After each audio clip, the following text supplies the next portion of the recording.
পরকালের উপরে ভিত্তি করে, আখিরাতের উপরে ভিত্তি করে আল্লাহ রাব্বুল আলামিন যত কথা বলেছেন,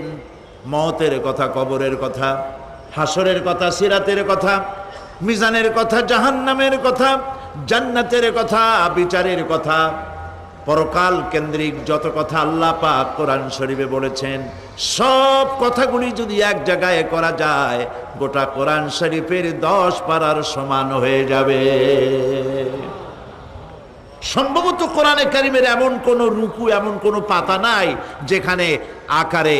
ইঙ্গিতে পরকালের জবাবদিহিতা সম্পর্কে একেবারে কিছু বলা হয়নি। এই পরকাল কেন্দ্রিক কথাগুলির কারণেই সেই জামানার চোর, ডাকাত, ছিনতাইকারী, ধর্ষণকারী সব হেদায়েত হয়ে গিয়েছিল, আর মানুষগুলি পৃথিবীর সর্বশ্রেষ্ঠ সম্মানিত জাতিতে